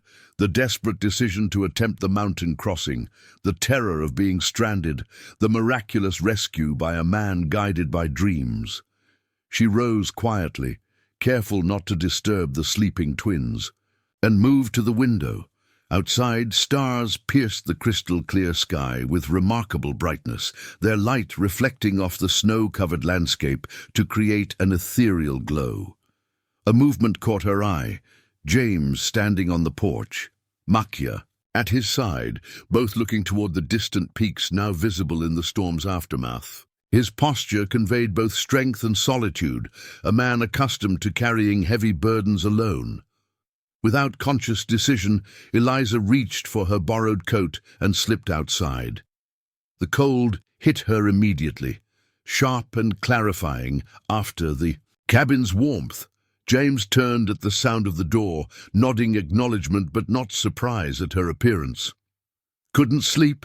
he asked, as she joined him at the porch railing. "Too much thinking," Eliza replied honestly, "about coincidences that might not be coincidences at all." James's breath formed a cloud in the frigid air. "Like dreams that lead to stranded motorists. Like a man who lost his wife and daughter, being guided to save a widow and her twins," Eliza said quietly. "That feels like something more than random chance." James was silent for a long moment, his gaze returning to the mountains. When he finally spoke, his voice held careful neutrality. "What would you call it then?" Eliza considered the question seriously. "I don't have the vocabulary for it. Daniel and I were both rational thinkers. Evidence, data, proven theories. This falls outside those categories." "Yet here we are," James observed. "Here we are," Eliza agreed. "And I can't dismiss the feeling that it matters, that it's significant somehow, that it was you who found us, not some random snowplow driver or search party." The admission hung between them in the cold night air, neither acknowledging nor dismissing the implied deeper connection. Makia pressed against Eliza's legs, offering canine warmth and tacit acceptance into their small circle. Above them, the stars continued their ancient patterns, indifferent to human significance-making, yet somehow participating in it. Eliza thought of Thomas's words about different kinds of knowing, different ways of understanding the same reality. "We should go in," James said eventually, the temperatures dropping again. As they turned toward the door, his hand brushed hers briefly, perhaps accidental, perhaps not. The momentary contact sent unexpected warmth through Eliza's chest. A feeling both unfamiliar and somehow right. Something was forming here in this isolated cabin, beyond gratitude or circumstance. Something neither of them had sought but both might need, whether it was healing, connection, or simply shared understanding, remained to be seen. But as they returned to the cabin's warmth, Eliza felt the first stirrings of possibility that had been absent since the day park rangers had appeared at her door with news of Daniel's accident. Tomorrow would bring rescue crews, medical examinations, a return to the world of explanations and evidence. Tonight, under stars that had witnessed human joy and sorrow for countless generations, it was enough to acknowledge that sometimes life's most important journeys began with being profoundly lost, then unexpectedly found. Morning brought a dramatic change in conditions. The pristine landscape glittered under intense blue skies as snowplows and heavy equipment worked steadily to clear the mountain pass. The distant mechanical sounds drifted to the cabin, heralding the approaching return to civilization. James monitored radio communications while Eliza prepared the twins for travel, organizing the supplies they'd need for the journey to Lewiston. The impending separation created an undercurrent of tension that neither acknowledged directly. "Medical team should reach us by early afternoon," James reported, adjusting the radio's frequency. "They'll want to examine you and the twins before." "Transport," Eliza nodded, folding tiny garments with mechanical precision. "Of course. Though thanks to you both, I think they'll find us remarkably well." Thomas entered from outside, bringing a rush of cold air and news. "Ranger Watson just stopped by. Road to the main highway should be clear enough for vehicles by 2 o'clock. He'll escort us down once the medical team gives clearance." The concrete timeline made the impending separation real in a way vague estimates hadn't. Eliza's hands stilled on the baby blanket she'd been folding. "I don't know how to thank you." "Both," she said, aware she'd expressed the sentiment before but finding no better words. "There's an old Shoshone saying," Thomas replied, hanging his coat by the door. "When lives intertwined by forces beyond control, gratitude belongs to the forces, not the instruments." James smiled slightly at his grandfather's words. "He means we were just the tools used by whatever brought us together. The dreams, fate, coincidence, whatever name you give it." "Still," Eliza insisted, "most people wouldn't have risked themselves as you did, James. Most wouldn't have welcomed strangers into their home as graciously as you have, Thomas." The elder running wolf inclined his head in acknowledgement. "Perhaps. The risk and welcome were not just gifts given, but also received. This cabin has known too much solitude in recent years." Before Eliza could respond, Mason began to fuss in his makeshift crib. She moved to tend to him, but Thomas gestured for her to continue her packing. "Let me," he said, reaching for the infant. With practiced hands, an old man's privilege to hold little ones while he can. Watching Thomas cradle her son with such natural ease brought a lump to Eliza's throat. In just 3 days, these men had become something more than strangers or even rescuers. They had become a temporary family circle, offering the support and care she'd been missing since Daniel's death. The thought of leaving this unexpected sanctuary for her sister's home, comfortable but unfamiliar, filled her with conflicting emotions. Relief at reaching their intended destination, mixed with reluctance to sever the connections formed during their shared crisis. James moved to stand beside her, his voice low enough that Thomas wouldn't overhear. "He'll miss them," he said, nodding toward his grandfather. "They've given him purpose these past days." "They have a way of doing that," Eliza replied softly. "Sometimes I think they're the only reason I kept functioning after Daniel died. Having someone completely dependent on you doesn't leave room for giving up." James nodded, understanding evident in his expression. "That was true for me too with Caroline. While Shannon was in the hospital—" He stopped abruptly, apparently having said more than he intended. Eliza realized this was the first mention that his wife hadn't died immediately in the flood. "She survived initially." James's jaw tightened, but he answered. 3 days. Multiple trauma, internal injuries. Caroline was gone immediately. But Shannon held on, unconscious mostly. I thought, his voice caught, I thought at least I wouldn't lose them both. The raw honesty of his disclosure left Eliza momentarily speechless. She reached out instinctively, her hand finding his arm, in a gesture of solidarity that required no words. Before either could speak again, the radio crackled with an incoming transmission. James moved away to answer, professional demeanor sliding back into place like a protective shield. "Running Wolf here," he responded, voice steady and controlled. "Go ahead." Through static came confirmation that the medical team had reached the lower access road and would arrive within the hour. Final preparations for departure suddenly took precedence over personal conversations, the moment of connection set aside by mutual, unspoken agreement. Thomas continued to hold Mason while Eliza nursed Emma, the old man's melodic humming providing a soothing backdrop. Outside, James cleared the remaining snow from the path to ensure easy access for the medical personnel. "You'll stay with your sister in Lewiston?" Thomas asked during a pause in his humming. "That's the plan," Eliza confirmed. "At least until I figure out what comes next." Thomas studied her with perceptive eyes. "And what do you hope comes next?" The question caught Eliza off guard with its directness. "I haven't allowed myself to hope for anything specific," she admitted, after a moment's consideration. "Just survival one day at a time." An honest answer. Thomas nodded approvingly. "But perhaps now it's time to permit yourself more than survival." The gentle challenge lingered as they completed preparations for departure. By the time the medical team's snowmobiles appeared on the cleared trail leading to the cabin, everything was organized for an efficient transition back to civilization. The examination proceeded with professional thoroughness.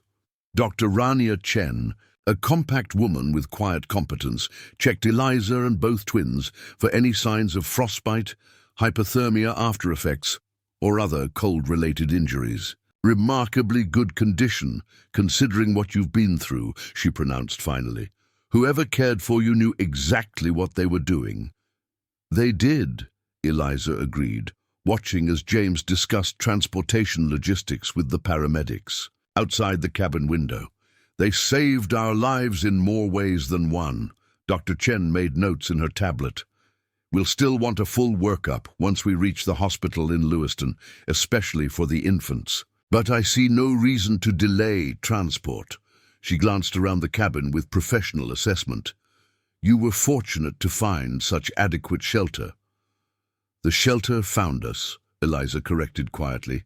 The doctor looked confused but didn't pursue the cryptic response, instead focusing on practical matters. We'll depart in 30 minutes. The road is partially cleared, enough for our medical transport vehicle to navigate safely. Your sister has been notified and will meet us at St. Joseph's Hospital. The countdown to departure accelerated the day's rhythm. Equipment was packed. The twins were secured in specialized transport carriers designed for medical evacuations, and final preparations were made for the journey down the mountain. Throughout the controlled chaos, Eliza found her gaze repeatedly drawn to James and Thomas. The running wolves maintained a dignified distance from the medical team's activities, offering assistance when needed, but otherwise allowing the professionals their space. Thomas approached as the paramedics loaded the last of the equipment. In his hands was a small carved object, the wooden rattle he'd been working on during their stay. "For the little ones," he said, pressing it into Eliza's palm. "An old tradition. The sound guides good dreams." The rattle was exquisitely crafted, smooth cedar wood shaped into a perfect oval with tiny polished stones, sealed inside to create a gentle rhythmic sound when shaken. One side bore a delicately carved moon face, the other a protective bear. "It's beautiful," Eliza said, tears threatening despite her efforts to maintain composure. "Thank you, Thomas." The old man smiled, wisdom and kindness evident in the deep lines of his face. "Remember what I told you about hoping for more than survival. The twins deserve a mother who reaches for joy, not just endurance." His words struck with gentle accuracy, like a physician's probe finding exactly the tender spot. Eliza nodded, unable to speak past the emotion tightening her throat. James approached next, Makia at his heels. The husky whined softly, seeming to understand that a separation was imminent. "Ranger Watson will lead the convoy," James explained, all business on the surface. "I've given him the coordinates for your sister's address in Lewiston. The hospital will want to keep you overnight for observation, standard procedure, but you should be released tomorrow, barring complications." Eliza nodded, noting how carefully he maintained professional distance now that others were present. The man who had shared his profound loss in quiet conversation had been replaced by the efficient fish and wildlife officer. "Will you?" She hesitated, unsure how to frame the question. "That is, I'd like to stay in touch after we reach Lewiston, if that would be all right." Something flickered in James's expression. Surprise, perhaps, or the briefest flare of hope. "Of course," he said, reaching into his pocket for a business card. "My contact information, professional and personal." His fingers brushed hers as he handed over the card, the brief contact sending an unexpected current between them. Eliza tucked it carefully into her coat pocket, the small rectangle somehow representing possibility beyond the immediate crisis. "Ready to move, Mrs. Blackwell?" one of the paramedics called from the doorway. The moment of departure had arrived.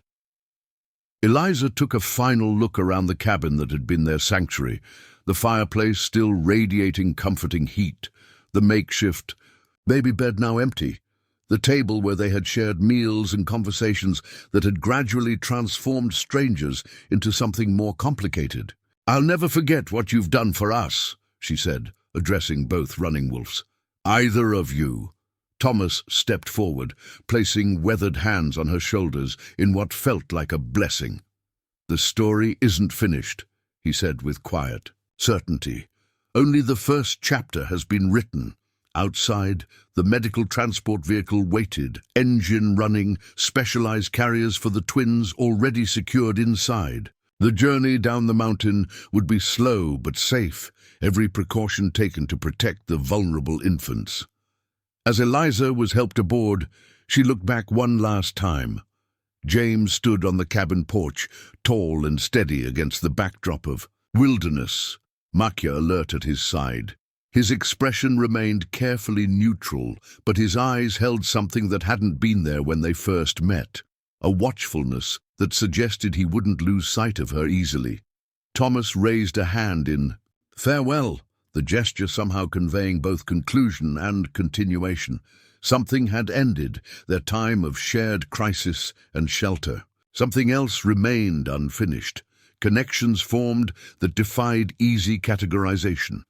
The vehicle began its careful navigation down the cleared road, each turn taking them further from the isolated cabin and closer to the world Eliza had been trying to reach when disaster struck. She held her children close, their warm weight against her chest, both reassuring and grounding. In her pocket, James's card pressed against her fingers like a talisman. On her lap, Thomas's carved rattle waited to bring good dreams to her children. Ahead lay Lewiston, her sister's home, medical examinations, explanations to be given, decisions to be made. Behind remained two men who had saved 3 lives through a combination of ancient wisdom and modern knowledge, dreams and determination, chance and perhaps something more intentional than coincidence could explain. As the mountain landscape slowly transformed from wilderness to more civilized terrain, Eliza found herself thinking of Thomas's words. The story isn't finished. Only the first chapter has been written. Despite everything, the trauma of the storm, the fear of death, the grief still carried for Daniel, she felt a flicker of something she hadn't experienced in months. Anticipation for what might come next. 3 months had passed since the blizzard that had nearly claimed 3 lives. Spring arrived in the valley with determined optimism. Wildflowers pushing through melting snow, creeks swollen with runoff, and daylight stretching longer with each passing day. Eliza sat on her sister Sarah's porch swing, watching Emma and Mason nap in their portable bassinet. At 5 months old, they had outgrown their newborn fragility. Mason had recently discovered his hands, endlessly fascinated by opening and closing his tiny fingers. Emma, always the more vocal twin, had developed a repertoire of coos and gurgles that seemed like deliberate communication. "They're getting so big," Sarah remarked, settling beside her sister with 2 mugs of coffee. "Hard to believe they're the same babies you showed up with in that medical transport." Eliza smiled, accepting the offered coffee. "Sometimes I can hardly believe any of it happened." She glanced toward the distant mountains, their peaks still snow-capped despite the valley's emerging spring. If James hadn't found us when he did, Sarah, who had heard the story countless times, yet never tired of it, squeezed her sister's hand. "But he did find you. Those dreams of his led him right to you." The dreams. Eliza had struggled to explain. That part to her practically minded sister, a high school science teacher with little patience for mystical explanations. To her credit, Sarah hadn't dismissed the account outright, but Eliza could tell she privately attributed the rescue to coincidence and James's wilderness expertise rather than prophetic visions. "Have you heard from him?" Sarah asked, the deliberate casualness in her tone betraying deeper interest. Eliza nodded. "He called yesterday. The wolf tracking project is wrapping up for the season. He and Thomas are closing up some remote research stations before the next phase begins." What she didn't mention was how their conversations had evolved over the past months, from polite check-ins about the twins' health to increasingly personal exchanges that stretched late into the evening. In James, she had found something unexpected. Someone who understood her particular grief without requiring explanations or growing impatient with its unpredictable manifestations. "And," Sarah prompted when Eliza didn't elaborate, "and I invited them to dinner next week," Eliza admitted. "Both James and Thomas, to thank them properly now that we're settled." Sarah's expression brightened with approval. "It's about time. I've been wanting to meet these mysterious mountain men who saved my sister and niece and nephew." The prospect of the upcoming dinner filled Eliza with nervous anticipation. During their phone conversations, she and James had developed a connection that existed in a realm of its own, a space where shared tragedy created unique understanding. Translating that connection into physical presence again, with her sister watching and everyday life surrounding them instead of crisis and isolation, felt like a risk. "What if it's different?" she had asked during their last call. "When we're not in a survival situation, when it's just normal life?" James had been quiet for a moment before answering. "I think that's what we're supposed to find out." The memory of his response brought warmth to her cheeks even now. Sarah, ever observant, didn't miss her sister's changing expression. "There's something more there, isn't there?" she asked gently. "Between you and James." Eliza watched a hummingbird dart among the porch flowers, its wings a blur of impossible speed. "I don't know what to call it," she admitted. "We've both lost so much. Sometimes it feels complicated, like we're connecting through our broken, in places." "That doesn't sound like a bad foundation," Sarah observed. "Better than pretending those broken places don't exist." The twins stirred in their bassinet, Mason waking first as usual. Eliza lifted him, inhaling the sweet scent of his hair as she settled him against her shoulder. These quiet moments with her children had become sacred spaces, opportunities to be fully present in a way grief had made difficult for months after Daniel's death. "I still love Daniel," she said quietly, addressing the unspoken question in her sister's earlier comment. "That hasn't changed." Sarah nodded, lifting Emma as she too awakened. "Of course you do. No one would expect otherwise." She studied her sister with affectionate concern.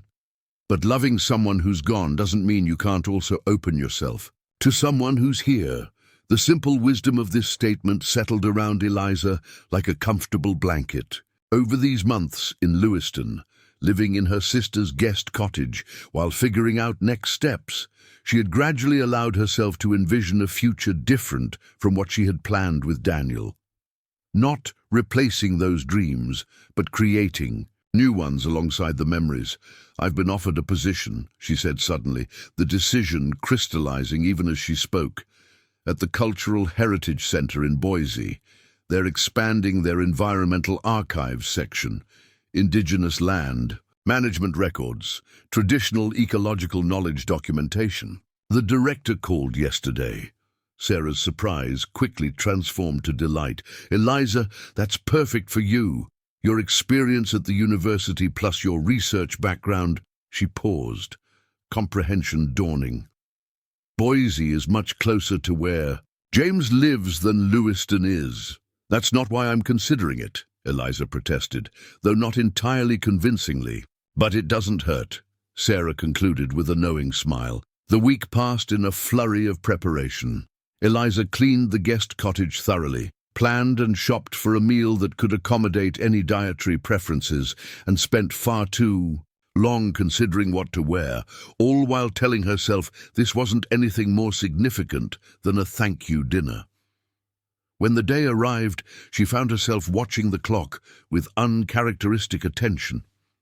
The twins had been bathed and dressed in matching outfits, the cottage filled with the aroma of slowly roasting chicken and herbs. Sarah had tactfully offered to make herself scarce after initial introductions, understanding the importance of giving Eliza space to navigate this reunion. The sound of tires on gravel announced their arrival precisely at the agreed time. Eliza's heart accelerated as she moved to the window, catching sight of James's truck pulling into the drive. He emerged first, tall and steady as she remembered. Though dressed in casual clothes, rather than the specialized gear of their first meeting, Thomas followed more slowly, his silver hair catching the late afternoon sunlight. What she hadn't expected was Makia bounding from the back seat, the husky's excitement evident even from a distance.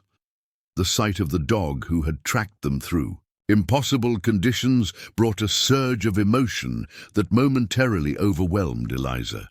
She opened the door before they could knock, Emma in her arms while Mason napped in his crib. "You came," she said, immediately feeling foolish for stating the obvious. "We said we would," James replied, the simple response echoing their very first conversation in the cabin months ago. Thomas stepped forward, his weathered face breaking into a smile. "The little ones have grown," he observed, his gaze warm as it rested on Emma. "Strong and healthy, as they should be." Makia circled excitedly, recognizing Eliza's scent, but clearly confused by the changed appearance of the tiny human she had helped rescue. James kept her from jumping up with a quiet command in what Eliza now recognized as Shoshone. "Please come in," she said, stepping back from the doorway. "Sarah's eager to meet you both." The initial introductions passed with surprising ease. Sarah welcomed them with genuine warmth, thanking them with the direct sincerity that characterized everything she did. Thomas responded with quiet dignity, while James maintained the slightly reserved demeanor Eliza had come to recognize as his public face. As promised, Sarah departed after helping serve drinks, leaving Eliza alone with her guests and the now awake twins. An awkward moment followed her exit, the first time they had been together without crisis or Sarah's conversational buffer. It was Thomas who broke the silence, moving to where Mason lay on his playmat. "May I?" he asked, gesturing toward the infant.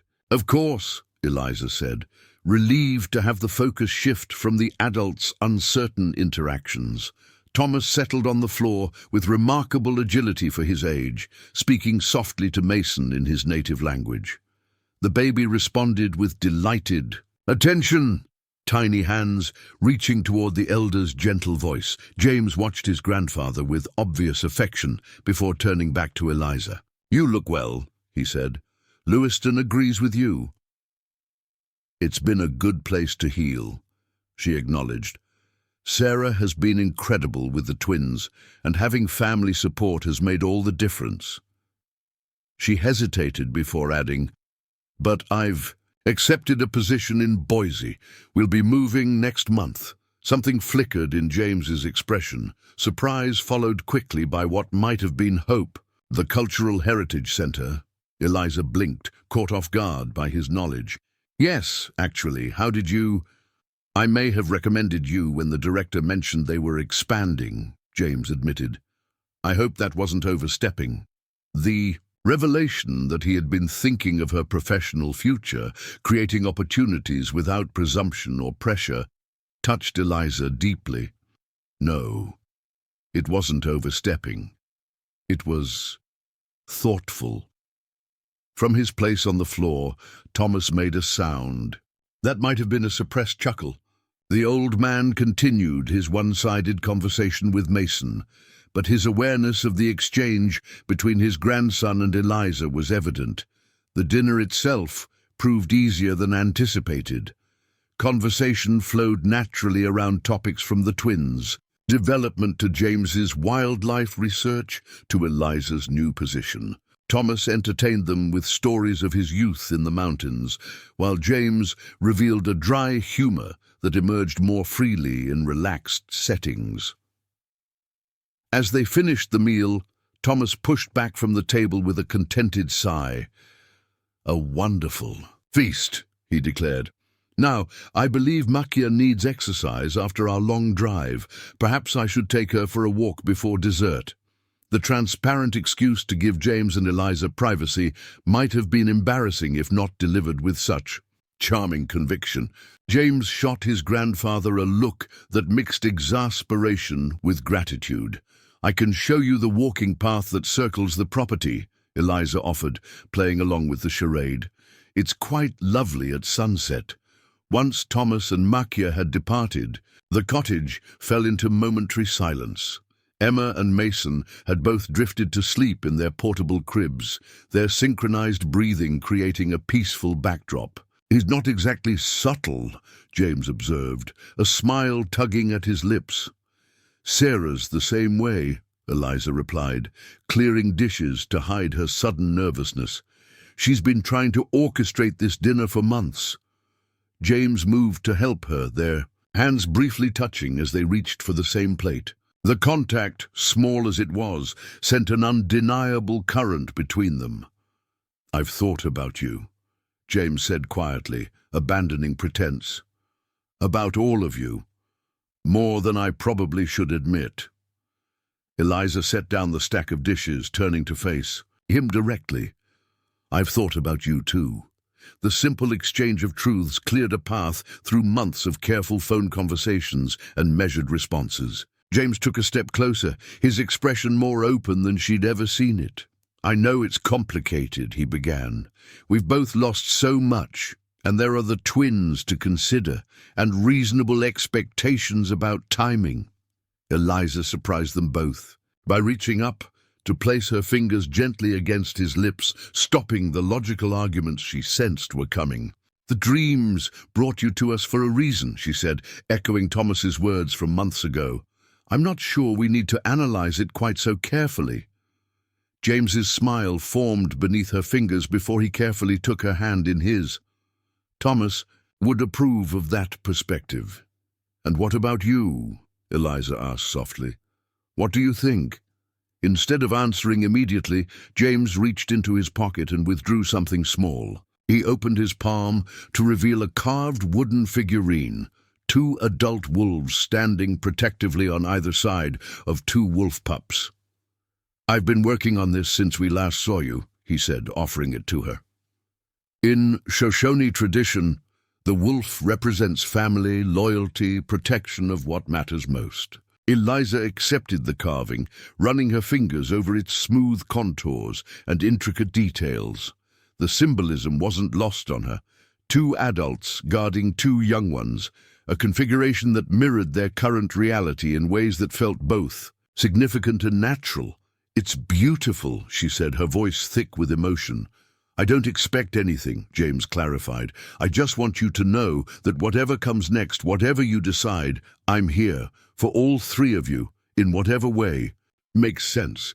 The careful offer, made without pressure or expectation, confirmed everything Eliza had come to understand about this man through their months of conversation. He would never push, never demand, never rush what needed time to develop organically. Boise, it's only 2 hours from your home, she said, a smile forming as she looked up from the carving to meet his gaze. That seems like a reasonable distance for exploring possibilities. Relief and something warmer spread across James's features. Very reasonable, he agreed, his voice deepening slightly. Outside, the sun had begun its descent behind the distant mountains, the same peaks that had nearly claimed their lives and, in doing so, had somehow given them a chance at something new. Through the window, Eliza could see Thomas walking slowly along the path, deliberately taking his time, Makia investigating interesting scents nearby. Your grandfather said something to me the day we left the cabin, she recalled. That the story wasn't finished, only the first chapter had been written. James nodded, his hand still holding hers. He's usually right about these things. And what do you think the next chapter might look like? Eliza asked, allowing herself to voice a question that had lingered through their months of long-distance communication. I think, James said carefully, his dark eyes holding hers with steady warmth, that it looks like 2 people who understand loss, finding their way towards something neither expected, taking whatever time is needed, including 2 amazing children, and 1 wise old man who will never admit he orchestrated the whole thing. Eliza laughed, the sound free and genuine in a way she hadn't experienced since before Daniel's accident. And 1 opinionated husky, she added, watching Makia through the window. Definitely the husky, James agreed with a smile that reached his eyes. She'd never forgive us for leaving her out of the story. As if hearing her name, Makia looked toward the cottage, tail wagging. Thomas, too, turned to watch them through the window, his weathered face creasing in obvious satisfaction at what he observed. In that moment, surrounded by the family she had been born into and the unexpected connections formed through crisis, Eliza felt something shift within her, grief making space for possibility, past expanding to include future. Daniel would always be part of her story, father to her children, first love of her adult life. But perhaps there was room for more chapters than she had imagined during those dark days after his death. James seemed to read her thoughts with the same intuition that had led him through a blizzard to find her. "One step at a time," he said, softly. "No rushing, no pressure." "One step at a time," Eliza agreed, her free hand moving to touch the carved wolves he had created, a family formed not by bloodlines, but by choice, protection, and perhaps something as inexplicable yet undeniable as dreams that led a man through a snowstorm to a stranded mother and her newborn twins. Outside, the mountains stood silhouetted against the setting sun, no longer threats, but witnesses to whatever might unfold next in a story that had begun with disaster, but continued with something that felt remarkably like hope. Up next, you've got two more standout stories right on your screen. If this one hit the mark, you won't want to pass these up. Just click and check them out. And don't forget to like, subscribe, and turn on the notification bell so you don't miss any upload from us.